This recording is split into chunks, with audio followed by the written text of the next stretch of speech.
Now let's go straight over to my next guest. Much to discuss. He is the Shadow Business and Trade Secretary, Andrew Griffith. Good morning, Andrew. Good morning. Good to be on the home of common sense, as always. Thank you very much. Pleasure to have you on board. Well, first of all, Andrew, we need to talk about this appalling shambles, this fiasco of what happened with Hadush Kebatu, the Ethiopian migrant, the asylum seeker, who was, frankly, Britain's most notorious, best known asylum seeker sex offender. Sexually assaulted 2 women in Epping, was staying at the famous Bell Hotel in jail in Chelmsford. They accidentally let him out. I mean, it's a sick comedy. Not only did they let him out, he was confused. He kept going back into the jail and saying, "Are you sure about this?" 5 times he went back in. He milled around outside the prison for 90 minutes. Eventually, apparently rather angrily, because a delivery driver saw this happen, he said, "Oh, there's quite a commotion going on." One of the prison officers said, "For God's sake, will you get out of here? The station's down there on the left. Now go, please go." So off he went, then spent 3 days on the run. The police busy congratulating themselves on a diligent operation to recapture him. Frankly, they had a bit of luck. 2 members of the public, 2 women, saw him yesterday morning at 8:30 a.m. waiting at a bus stop in Finsbury Park in North London, phoned it in, the cops arrested him. So I don't think the cops have exactly coated themselves in glory either. But your thoughts about what happened at the prison? I think what we need is accountability. We need people to take the blame for this. We need people to be punished for this. Doesn't happen enough in this country. Too many mistakes get made. Nobody gets blamed for them. Now, I would suggest we ought to be looking at the governor of that prison.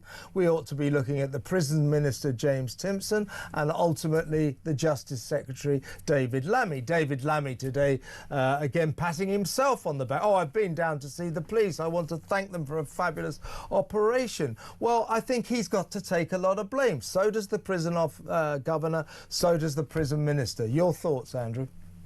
Well, look, what do we know? It's far too easy to get into this country, and now we know it's far too easy to get out of jail and avoid being deported, even when you're a convicted criminal. Heads must roll. That is a long-standing convention. The buck stops with the Home Secretary or the Justice Minister in this particular case. They need to explain themselves to Parliament, and he better have a jolly good story as to why he doesn't immediately walk out of Parliament, a bit like this guy walked out of jail. Yeah, will the Tories be calling for the resignation of David Lammy, the prison minister, James Timpson, and perhaps some kind of response from the prison governor as well, a guy called Mark Howard? What will the Tories officially be asking for in response to what we've just witnessed in the past 3 days? Well, look, my excellent colleague Rob Jenrick doesn't need any advice from me. He's an experienced lawyer and has been very effective in prosecuting this government. But it is that really important convention. It's more than a convention, it's how our constitution is based, that ultimately the responsibility goes with the Secretary of State responsible. And we've seen that in the past. I mean, Amber Rudd had to resign as Home Secretary. It wasn't that she actually opened the door with the keys and pushed them out, but ultimately in our system, that is where responsibility stops. I don't know enough about the facts in terms of the prison governor or who knew what when, but that point about accountability is incredibly important, as you say, and as your viewers and listeners will be absolutely shouting out this morning. No more excuses. It's bad enough this government has let more in than ever before, failed to smash the gangs, as they said. They've deployed these asylum seekers across the whole of the United Kingdom. Up to 90% of us will have them in our area, in our district, by the end of this year. There must be a point where accountability, and if the Prime Minister is too weak to accept responsibility himself, then he must sack the Justice Secretary. And you would accept at the moment, Andrew, I think the people of this country will be very upset with the fact that so far the only person to be carrying the can for this utter humiliation, this excruciating debacle. The only person carrying the can is one prison officer who's been suspended. That's not good enough, is it? It's not good enough, and again, without knowing the facts, it doesn't feel right. Yeah, I mean, you've got to take leadership is about taking responsibility. It's not about finding the single most junior person.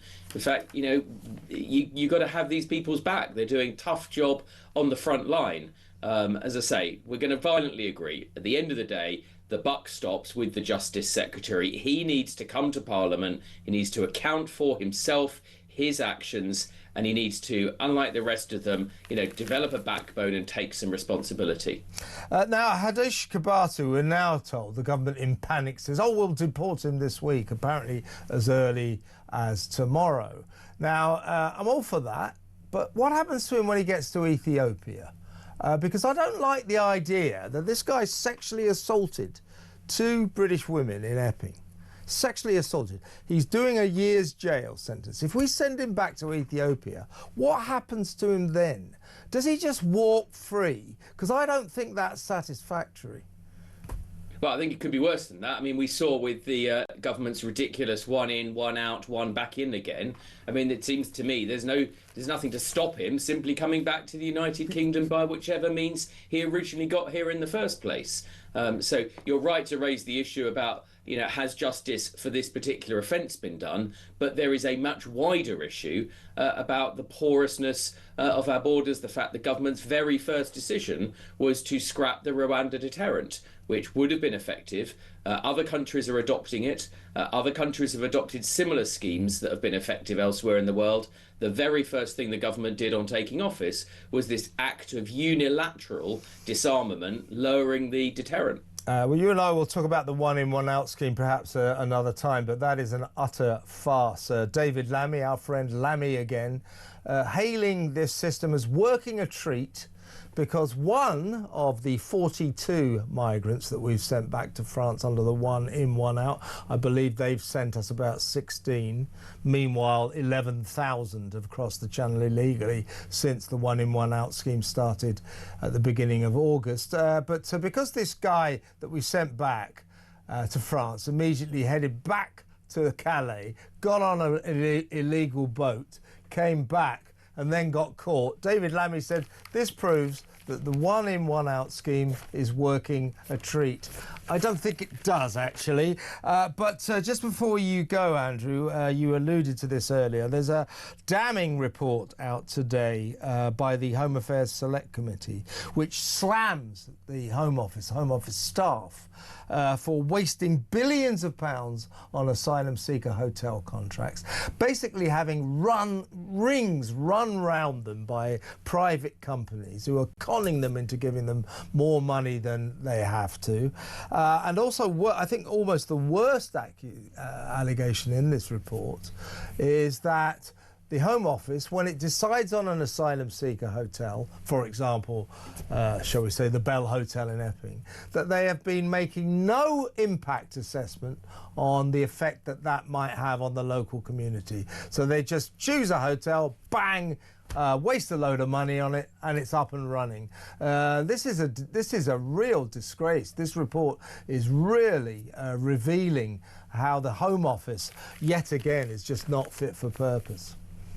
It's up there with some of the biggest failures of state management that I think we've ever seen. I'm glad the report is making its way into the public domain. I'm particularly exercised, I hope this is not true, that the Permanent Secretary allegedly tried to conceal this report. That's no way in which to conduct and breach many principles of public life, and if that is true, and I'd like to find that out, then they must be held accountable themselves. And you're absolutely right. I mean, in my own district of West Sussex, we have asylum accommodation, and I've asked repeatedly what impact assessments have been made, either by local authorities or by the Home Office, and regrettably, there seems to have been none. They've just been spraying around trying to find this accommodation, and the reason why is because they've ultimately completely lost control of their day job, which is to keep our borders safe.